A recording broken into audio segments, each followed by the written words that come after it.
Fortress. Veratarts Hayrenik. It means to return to the fatherland, to Armenia.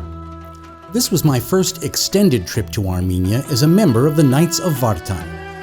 I had been looking forward to this visit for 2 years. My first journey to Armenia was a decade earlier, in June of 2011. My entire family came along. It would be the only time that we would all be in Armenia together. Now, in September of 2021, I was representing Ararat Talij No. 1 in Boston. This was a chance to see for myself, along with my fellow knights and daughters of Vartan, just where and how our efforts have made life better for our brothers and sisters in the homeland. To see the projects, and most important, to meet the people whom we have worked with and worked for. I'm Osped David Medzorian, and I'd like to share my memories and experiences of Veratarts Hayrenik 5 with you in this, our second Talking Vartan video podcast direct from Armenia. Here is part 2 of my Diary from the Motherland, Veratarts Hayrenik 5. Welcome.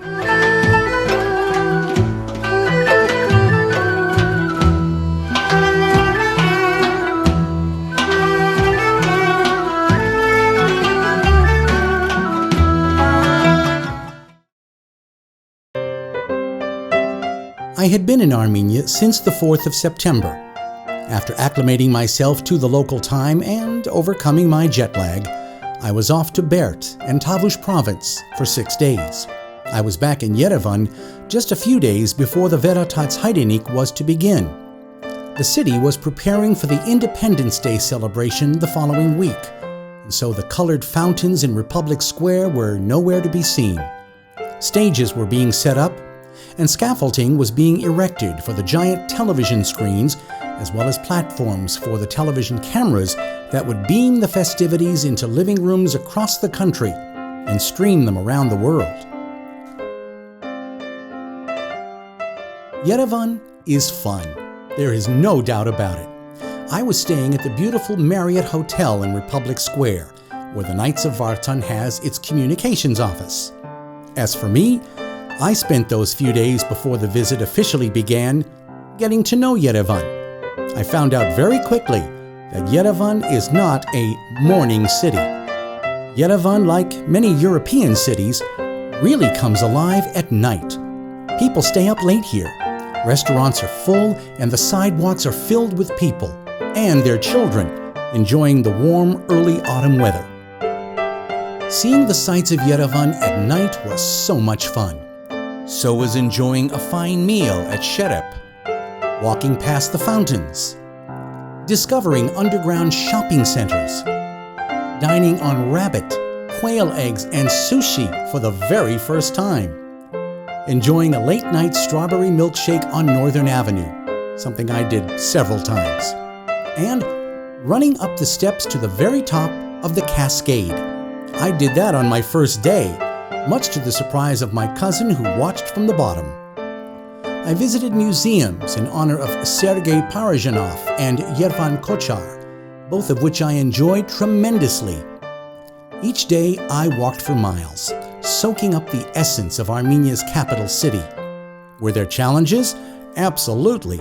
Of course, there was the fact that I couldn't speak Armenian fluently, and I won't even tell you how much time I spent looking for certain places like the local dry cleaner, before I finally called an acquaintance out of frustration saying, "This can't be this complicated."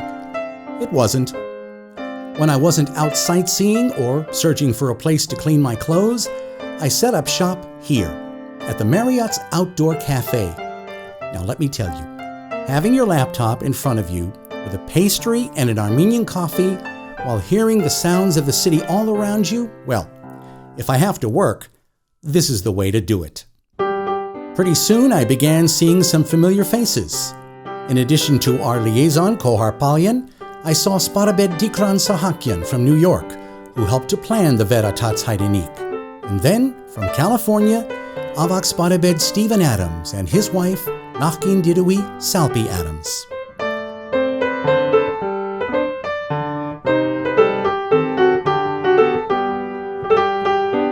we all sat down together for the first time as a group at Saturday morning's orientation at the Marriott. After the initial greetings by Avak Sparabed, Liaison Kohar, and Sparabed Tikran, we all had the opportunity to introduce ourselves. Liaison Kohar and Sparabed Tikran went over the schedule for the next 9 days, and we were then ready to go. And what better way to begin a Knights and Daughters of Vartan visit to Armenia than with a relaxing cruise on the homeland's largest and best-known body of water, called the Jewel of Armenia, Lake Sevan, and the mountains surrounding it have been portrayed in countless paintings and photographs. I first came here 10 years ago, but stayed on shore. I stopped by the shoreline on my way to Tavush on this trip, but only long enough to snap a few photos. To see and feel Sevan's incredible beauty and serenity while floating upon its waves is a very moving experience. Both before and after our lunch at sea, we walked around the deck of our ship, pointing out the sights on shore, snapping photographs, and expressing our joy at finally all being together in this beautiful land called Armenia. Once on shore, many of us walked up the long stairway to the remnants of the Sevanavank Monastery. We marveled at the beauty of the two ancient churches that overlook Lake Sevan, Sup Arakelots and Sup Asvazatzin.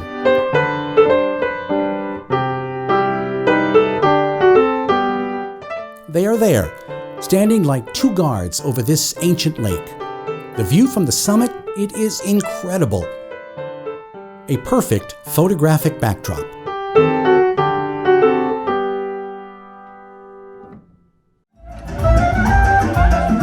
From the panoramic vista that is Lake Sevan to the Parvana in Yerevan, our first day together would end with a party. Want a recipe for a good time? Bring both old and new friends together. Let them enjoy an incredible meal. Let the house band play some great music and get up on the dance floor, which we did.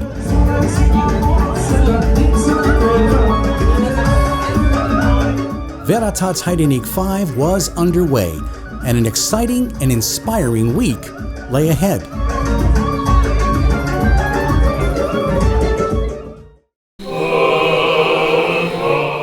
Sunday was a day of worship and reflection. Our group began the day at St. Haripsamet Church, where we visited the grave of the martyr who died for her belief in Christianity.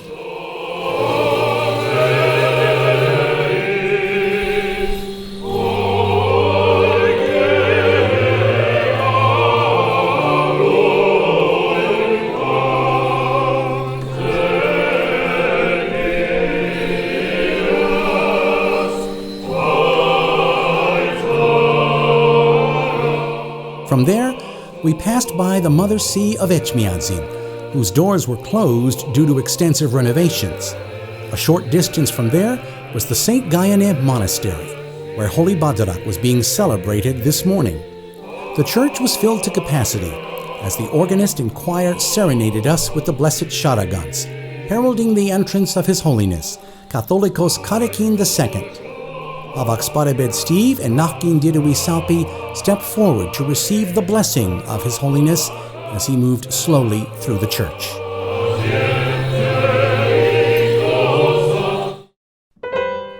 We enjoyed lunch that day at the Munchinen's House, a cultural center and restaurant located just a short distance from Holy Etchmiadzin. And when I say culture, I mean real culture. The facility offers master classes in both cooking and theater. Before we sat down to our meal, Avak Sparabed Steve and I watched some experts demonstrate the proper way to make lavash. And yes, they gave us some hot out of the oven. And yes, it was delicious. Sparabed Tikran Sahakyan provided some after-meal entertainment at the piano with a few measures of Queen's Bohemian Rhapsody. With our bellies full, it was time to walk off some of that incredible meal, and our trek began with a return to Holy Etchmiadzin, where we strolled around its impressive and inspiring grounds, took a few photos, and learned more about where we were from our Avak Sparabed. Another short walk took us to the museums at Etchmiadzin. containing more than 5,000 exhibits which focus on Armenia's religious and cultural past. Some of the exhibits are truly remarkable, such as this spear point, or Geghart, which may have been used to pierce the side of Jesus following his crucifixion. There are other artifacts that may contain a piece or pieces of the original cross upon which Jesus was put to death. There are other religious symbols as well, some dating back more than 2,000 years.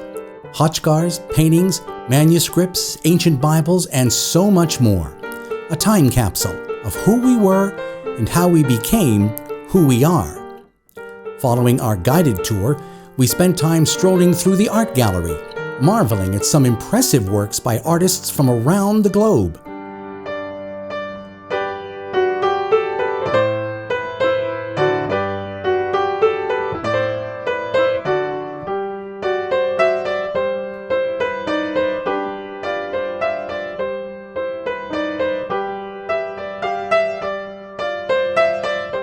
We also met India's ambassador to Armenia, K.D. Duval, and his family. Our trip through Armenia's past continued at the ruins of Zvartnots Cathedral, built in the 7th century at the order of Catholicos Nerses the Builder. The structure stood for nearly 300 years before it collapsed, most likely the result of an earthquake. It is still an impressive sight and a fine backdrop for photos and videos, even from the sky.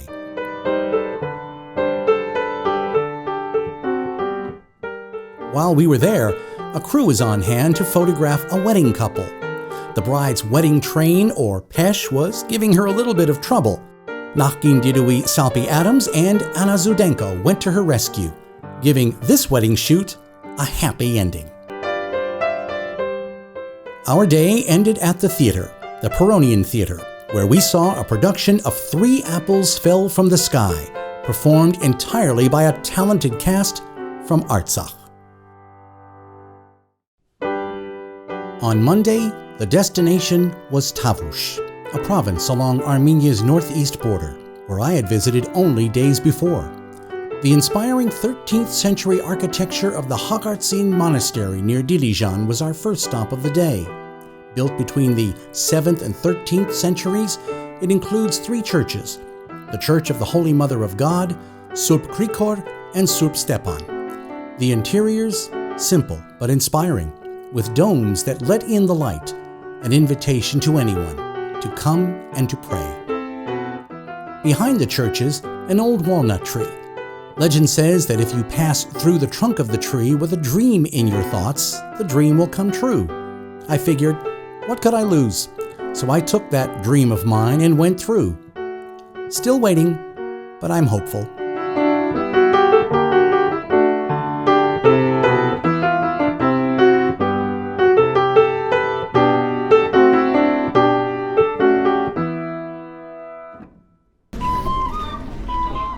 After church, we went to school, to the Tavush Village School. Our own Sparabed Tikran Sahakyan sponsors the school's after-school program. He, Avak Sparabed Steve, and others participated in the welcome ceremony of bread and salt. Our friend, Der Aram Mizorian of Suprovanes Church in Bert, welcomed us to the school and then introduced us to the students. The children began their program with a series of dramatic recitations. Then the music played, and the students entertained us with a trio of traditional Armenian dances.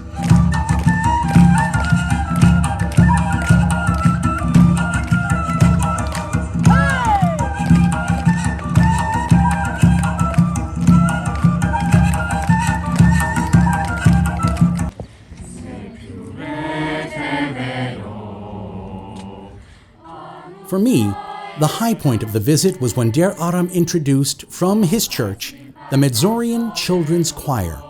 They were named in honor of my parents, Nakhgin Sparabed Jack Medzorian and Nakhgin Didui Eva Medzorian.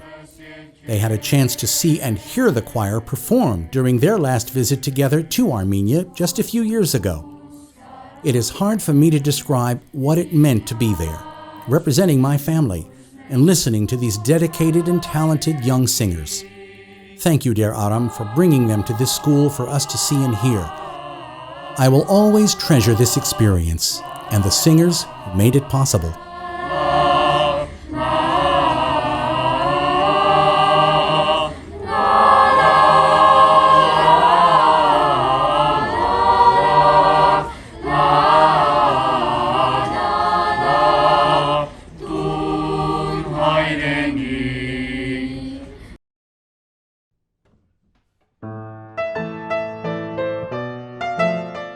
Following a brief look around the school, we were off once again, this time for an outdoor luncheon at what is known as the Parents' Spring Gathering Place.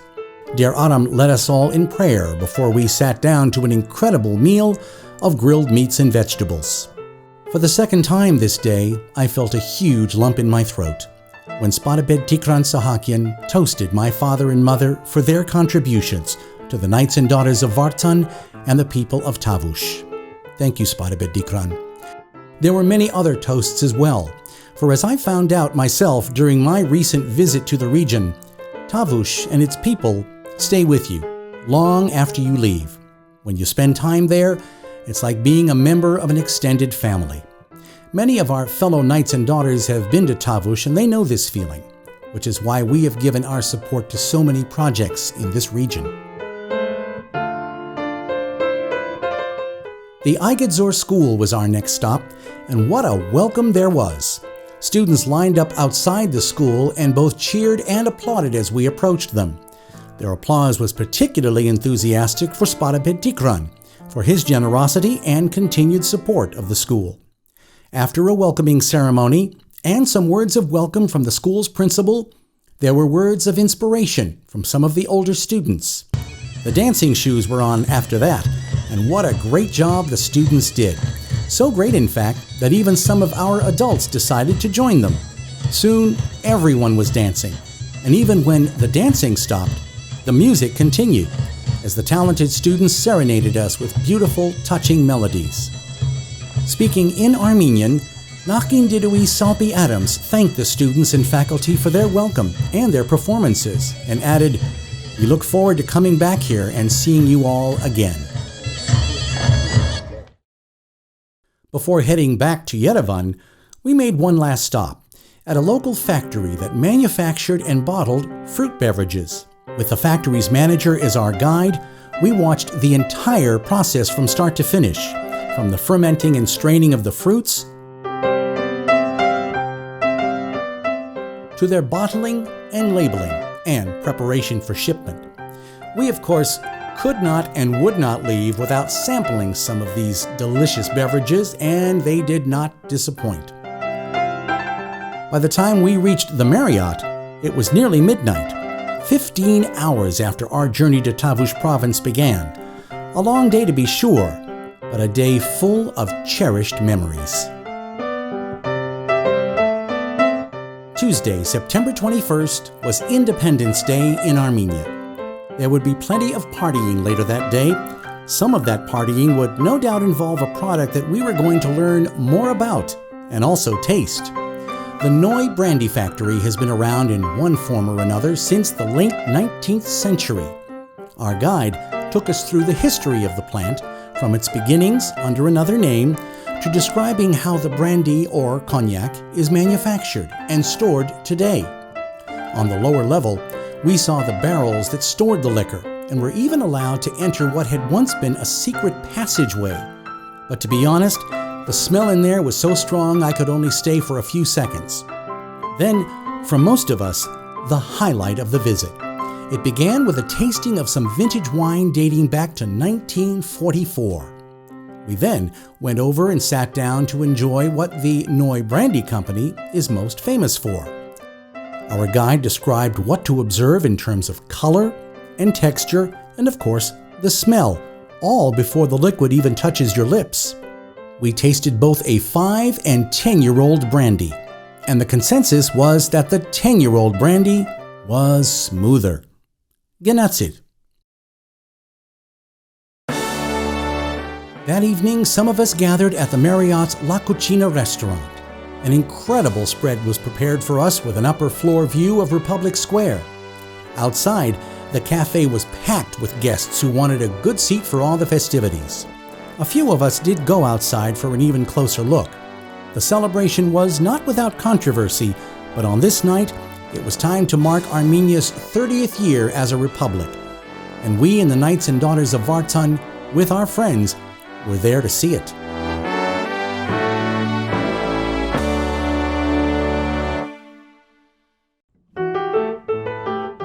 The next morning, as the scaffolding was already being removed from Republic Square, and before doing any sightseeing, we went to the bank. An interactive discussion of Armenia's banking industry hosted by Armenia Bank at their Armenian Street headquarters. Following an initial presentation on the current state of Armenia's economy and banking structure, the event was opened up for questions, and there were plenty of questions and comments on a variety of topics: investing, real estate, the stock market, and many others. Whether you were a financial expert or someone who was just interested in learning about what makes Armenia's economy tick, it was a fascinating and informative discussion. Our trip to the bank now over, we were off to Aragatsan province and the 13th century monastery known as Sakhmosavank. According to legend, the church was founded by Krikor Lusavric, or St. Gregory the Illuminator. The architecture of the church was considered unique for its day.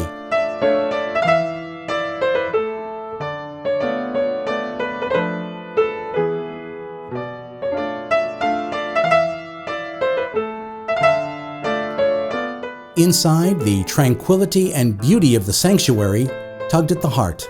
So did the incredible view only a few steps away. The church is located on the right bank of the Hazak River, at the edge of a long, deep gorge that stretches for several miles. Some refer to it as Armenia's Grand Canyon, and grand it is, a place for prayer and private thoughts. Hey, do you know the Armenian alphabet? Can you write your name in Armenian? Well, whether you can or cannot, you want to visit the Armenian Alphabet Monument in Artashavan. And we did. I've never seen anything like this. Throughout the area, there are hand-carved letters representing the entire 38-letter Armenian alphabet, as created by Mesrop Mashtots. As you might expect, we had some fun standing in front of the first letter of our respective names. There is mine. While the others each found their chosen letter, which of course makes a great backdrop for a photo.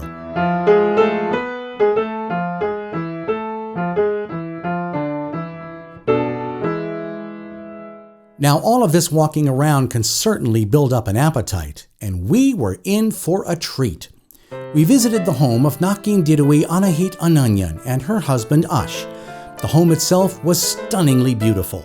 The yard itself is adorned with flowers, a water fountain, and 4 Christmas trees, each planted by one of Nakin Didui Anahit's grandchildren. Her husband, Ash, was busy grilling all sorts of delectable delights. It was a spectacular meal. Here was my portion. Okay, I'm kidding, but it was fantastic. After some toasts and conversation, the ladies went inside while the gentlemen remained on the patio. But soon it was time to say so long and thank you for a wonderful visit. Our next stop was a sports school which had undergone some recent renovations thanks to Gomitas Talij. After the traditional bread and salt welcoming ceremony and a group photo with the young athletes, we went inside where we were first shown photographs of what the school had looked like before the renovation work had begun. As we walked from room to room, we saw the students practicing their craft.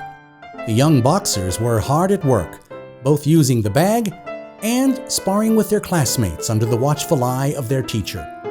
When they weren't jabbing with their right or their left, they were climbing quickly up the rope. Now, I was a fast rope climber back in high school, but when I tried to climb the rope that afternoon, let's just say I realized just how long ago high school was. After my feeble attempt, some of the younger students crowded around me as if to say, "Don't worry, Pop, we've got this covered."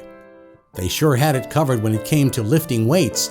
The young athletes were taught the proper technique, and they knew exactly what they were doing, and they looked great doing it. They were so talented, and so were the wrestlers who took down their opponents with the skill and patience taught them by their instructors. Perhaps kickboxing and martial arts are more your cup of tea. Well, they have that too, and the dedication of these young men was just as impressive.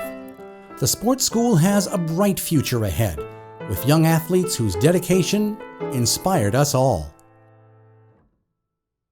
That evening, we dressed up and walked around the corner from the Marriott to the courtyard next to the Sevan restaurant. We were to be guests at the Miss Armenia competition for the Miss Universe pageant. Aron Sparabed Tikran Sahakyan was a major sponsor of the event, and he was thanked for his generosity. A member of our group this week, Rozana Hayrenik, who has participated herself in numerous pageants, served as one of the judges. Following a film detailing preparations for the competition, there were words of welcome from the chairwoman of the event, Miss Armenia of 1998, Geghart Haratunyan. We all watched with anticipation as the contestants walked across the stage, answered questions, and then waited as the judges made their decision. We cheered, not only for the winners, but for all the contestants who worked so very hard and gave so much of themselves in hopes of representing Armenia to the rest of the world. In that sense, they were all winners, and so were we, for having the pleasure of honoring them.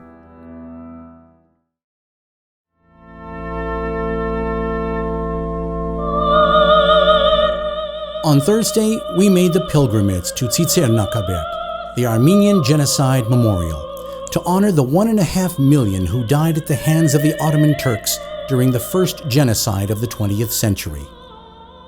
But before going to the memorial itself, we walked the short distance to the small tree that had been planted by the Knights and Daughters of Vartan in 2018 during Veratarts Hayrenik 3. After Avak Sparabed Stephen Adams poured water on the growing tree, some of our other friends asked to do the same.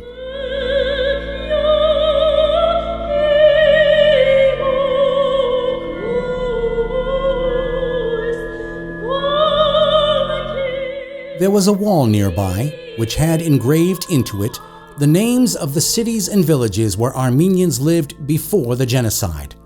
Avak Sparabed Steve and Nakin Didui Salpi stood before the names of their respective families' ancestral homes, Harpert and Musaler. I was then given the honor of carrying a wreath on behalf of the Knights and Daughters of Vartan to the memorial itself. It was a tremendous honor for me to do so, and I only wished my parents had been there to see me.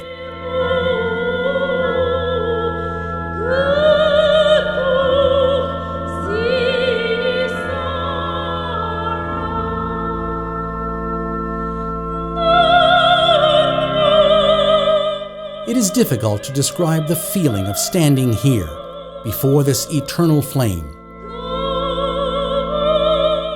I thought of my other family members who have been here, my maternal grandfather, himself a genocide survivor, my parents, of course, and my other family members who came here during our visit in 2011. The impact of this place is still just as powerful. We stood in silence and paid our respects, not only to those who died in the Armenian genocide, but to those who survived, our parents, grandparents, and great-grandparents, who lived to begin new lives in Armenia and throughout the world. From the Genocide Memorial, we journeyed even farther into Armenia's past by visiting the Erebuni Fortress and Museum. The fortress itself dates back to the 8th century BC and was founded by Argishti I, the king of what was then known as Urartu. Artifacts from that era can be seen inside the adjoining museum, including a model of the original fortress, and scores of items that were discovered during the archaeological excavations at the fortress, which are still ongoing. One of the archaeologists was kind enough to serve as our tour guide that day, answering our questions and reading from the original cuneiform writing the words of King Argishti I. By the greatness of the god, Haldi, Argishti, son of Menua, built this mighty stronghold and proclaimed it Erebuni for the glory of Urartu and to instill fear among the king's enemies. The ruins of the fortress itself stand atop a hill known as Arinbert, among the highest points in all of present-day Yerevan. The view from the fortress is breathtaking, but being there, standing on this focal point of Armenia's history, was something not to be missed. Being there was also inspiring, giving our friend Artbik the opportunity to fulfill a lifelong dream of dancing on an Armenian mountain.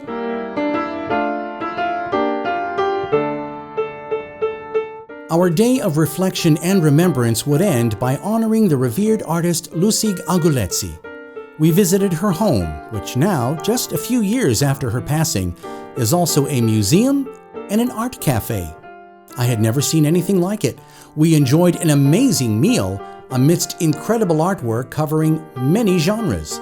She did it all, and she did it well. We broke into 3 groups, and off we went on our respective tours. Lusik Aguletsi was an amazing woman who, in her lifetime, helped preserve, through her art and her private collection, more than 1,000 different elements of Armenian culture. As an artist, her work included a diverse resume of paintings, photographs, many of herself in the traditional Armenian costumes that became her trademark. And, speaking of costumes, she made hundreds of them, many of them using this sewing machine. And it wasn't just the costumes, but the accessories, the belts, and the jewelry. Our friend Ruzana showcased some of the jewelry inspired by the artist, and along with her daughter Liliana and Nakin Didui Salpi, modeled some hats, designed of course by Lusik herself. Lusik Aguletsi also made figures of every size and description, and she collected historical artifacts. These date back nearly 2,000 years. Many of us commented that night that it felt more like the artist had just stepped out for a short time and that she would return. But thanks to her inspiring art and the museum and cafe which houses her life's work, a part of Lusik Aguletsi will always be here. Friday was a day to be inspired by the young people of Armenia, and this morning it was the students of Knights of Vartan School 106. When we arrived, we were met by our friend, Principal Marine Vardanyan. She led us inside, where we were given a short tour of the building, which looked marvelous following some needed renovations. The lobby, where students enter each morning, was filled with the sounds of birds and other animals. On display, student artwork paying homage to Armenia's military, and a tribute to those alumni who made the supreme sacrifice for their country. Avaksparbed Stephen Adams and Liaison Koharpalyan pointed out familiar faces in the many photographs that adorn the wall. After a few group photos, we were brought into the school's auditorium, which had recently been renovated with the support of Narek Shavashan Talij. We were then treated to a very special performance, a play entitled The Last Teacher, featuring a cast of both students and faculty. The drama centered around an alleged event in a classroom and how its aftermath helped forge a bond between a teacher and his students. It was extremely well done and well received. After the performance, Avaksparbed Steve presented Principal Vardanyan with a donation, as well as a copy of the Avarite, which featured an article about Knights of Vartan School 106. This was followed by even more gifts and accolades, as well as refreshments. There was a dramatic student recitation. Our group also had the chance to thank Principal Vardanyan for her welcome and also to express our gratitude to members of the cast. Our day to be inspired continued, for our next stop was the House of Hope. Mir Huis is a place that provides hope, opportunity, and a healthy social environment for young women who are at risk. The caring and dedicated staff work closely with the young residents, providing educational and psychological support, but just as important, the young women who live here in this family environment prepare themselves for adulthood. One talented resident serenaded us with a song, while another played a classical piece on the piano. Nakin Avaksparabed Stephen Karajan presented each young lady with a copy of Find the Word, a book of word games prepared by his wife, Nakin Avakdirui Lisa Karajan.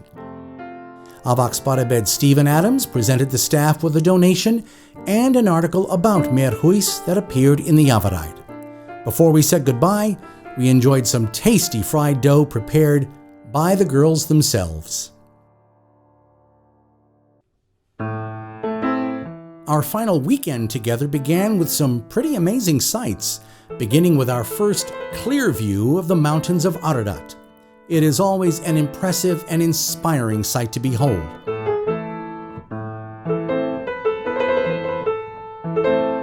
Our liaison, Kohar Palyan, had an even better view back in 2013 when she climbed Mount Ararat as part of a group. After the breathtaking view of Ararat that we all had, we were off to the monastery at Geghart. Being there, like so many other places in Armenia, is like stepping back in time. Yes, there is a walk to reach the monastery itself, but it is well worth every step. Along the way, there are khachkars and crosses, both near and far. The main church was built in 1215, and like so many churches of this kind, it allows light in through its dome.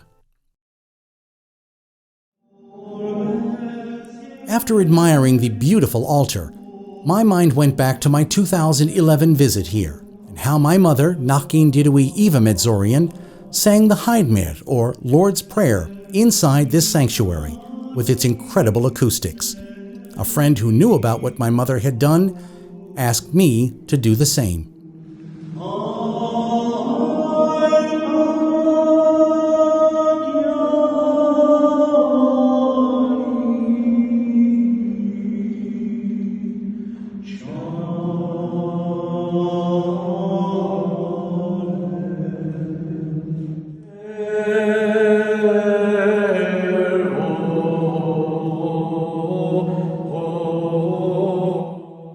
Avaksparabed Stephen Adams, a deacon at St. Paul's Armenian Church in Fresno, then shared Dervormia, Lord have mercy, with us.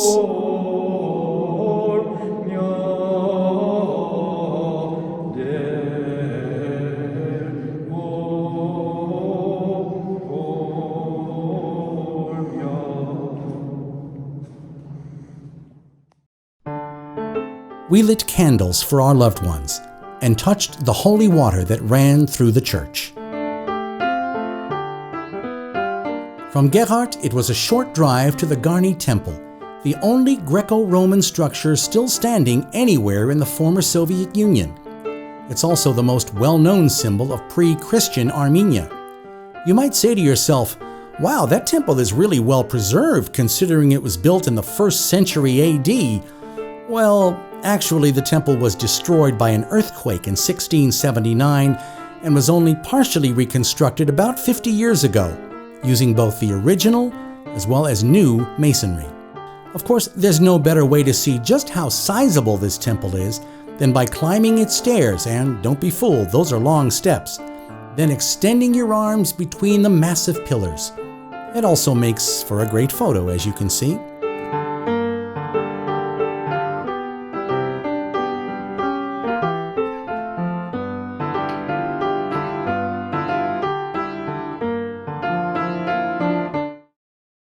From the very old to the very new, we stayed in Garni village and went to the soon-to-be completed home of the Saribekyan family.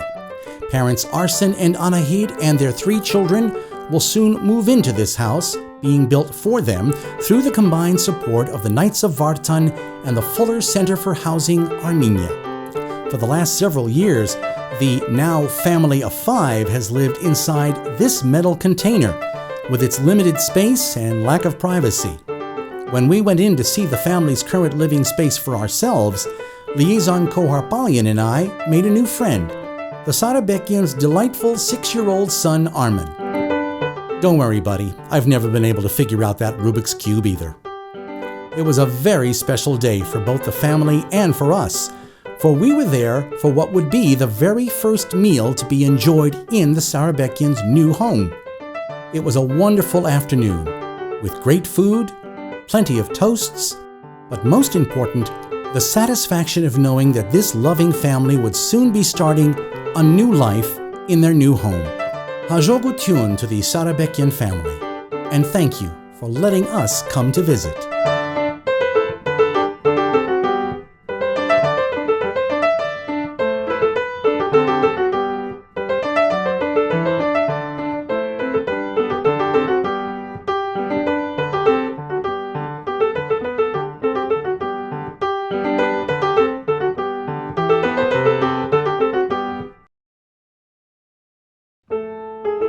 Another outdoor marvel was waiting for us in Kotak province, one of the most beautiful natural monuments in all of Armenia, the Symphony of Stones at Garni Gorge, thought to have been created through the collapse of volcanic rock. Some have said that the stones even resemble the pipes of an organ. It is stunning to see, and yes, you guessed it, it makes for a really terrific background for a photo.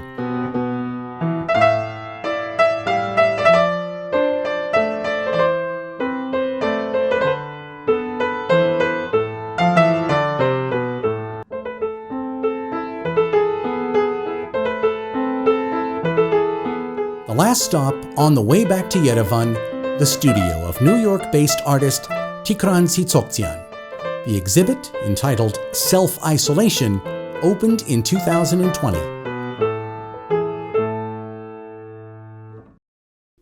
Sunday would mark the end of our Veratarts Hayrenik. Some of us began this warm sunny day by walking to nearby St. Gregory's Armenian Church. We took the scenic route to get there, but it was such a nice day that no one minded. The church itself was a sight to behold, even from a distance. Standing near the main entrance, another stunning view of Mount Ararat. Inside, as the Divine Liturgy or Holy Badarak was celebrated, I stood with Avak Sparabed Stephen Adams. As a deacon in his Armenian church in California, and as a former Sunday school teacher and choir member at my church in Boston, the two of us stood there, reciting the prayers and singing the shadagants we knew so well.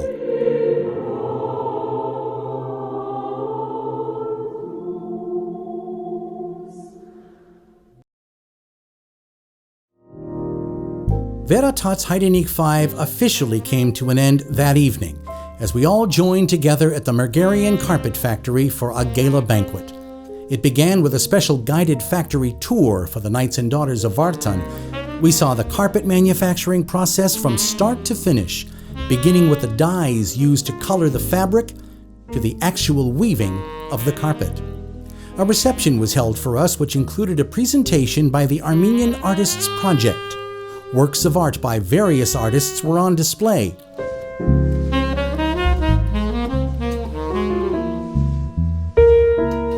One of the talented artists was there that night, creating a beautiful piece right before our eyes. There were old and new friends who were there at the gala to celebrate this night with us. Men and women who have worked with the Knights and Daughters of Vartan, helping us to fulfill our mission in Armenia.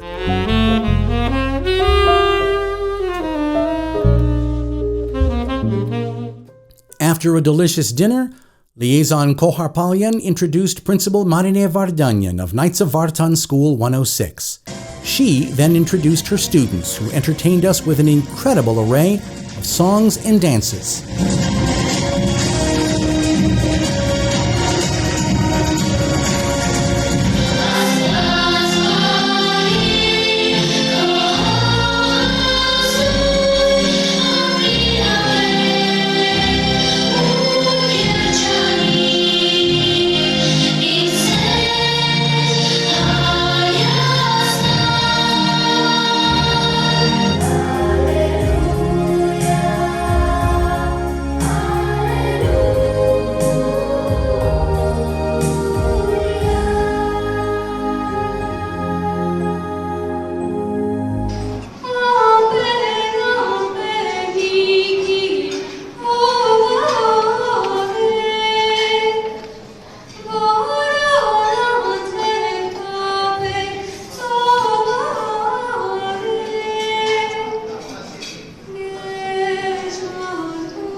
In his remarks, Avak Stephen Adams said the mission of the Knights and Daughters of Vartan was more important now than ever, and that we couldn't do what we came to Armenia to do without the help and support of our brothers and sisters who live and work here.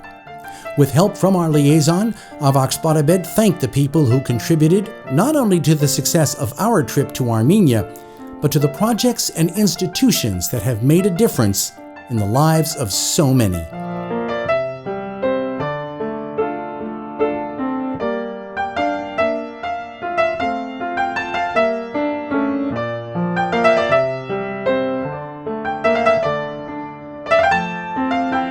Veratarts Hayrenik 5 was now over, but the 9 days we spent together, the Knights and Daughters of Vartan and our friends, the places we visited, and the people whom we met, all of that will stay with us long after the view of Mount Ararat is gone from our sight. For me, it was an unforgettable experience. Even though I was nearly 6,000 miles from my own home, I still felt at home. Armenia does that to you. You become part of a large, extended family when you visit here. I felt that everywhere I went during my month in Armenia. My parents were right. Armenia is a second home, and I can't wait to come back here. Of course, no trip would be as special as this one was without the people who made it so. I want to thank each of my fellow Knights and Daughters of Vartan who were with me on this pilgrimage, along with the many new friends who joined us, and who I hope will return next year as Knights and Daughters. To Avak Stephen Adams and his wife, Nakindirui Salpi, a very special thank you for all of their kindnesses, for the many breakfasts and conversations that we shared together, and most important, for their dedication and their love to and for the Knights and Daughters of Vartan. I can't tell you how proud I am to have gotten to know them better and to know them as friends.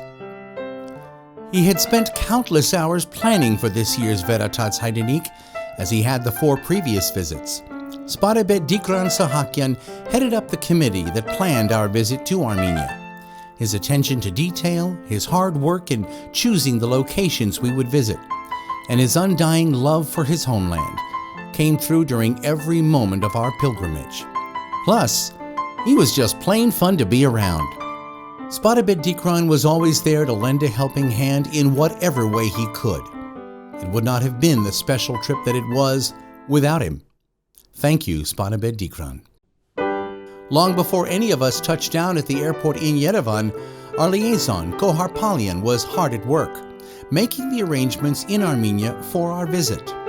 Once we arrived, it was Geghart who made sure that we had all the information that we needed, from schedules to the best ways and locations to exchange money, and so much more. She made sure that we were all on time and where we needed to be. She answered all of our questions, and most important, she did it all with a smile and made us all feel welcome. As Avak Stephen Adams said himself, we would not have been here without her dedication and diligence. She was also a great help to me, both before and during the Veratarts Hayrenik. Thank you so much, Geghart. It has been more than 3 months since I left Armenia, although I think about it every day. And even though I am back here in Boston with my family, friends, and my work, a part of me, a part of my heart, never left. It is still there and always will be. Armenia does that to you. My visit to Armenia lasted 1 month, but I found that you can never fully let go of it once you've been there, walking through its hills and mountains or its crowded city streets. Armenia gets into your soul and stays there. How wonderful. I can't wait to go back. Thank you for letting me share my diary from the Motherland with you. Thanks also to those friends who joined me on this trip who shared with me their photos and videos for this podcast. I am so grateful. I'm Osped David Medzorian of Veratat Lodge No. 1 in Boston. I hope to see you in Glendale, California this summer for our Grand Convocation, and in Armenia this September for Veratarts Hayrenik 6. Until then, from Armenia, Shnoragalem Sireli Paregamner.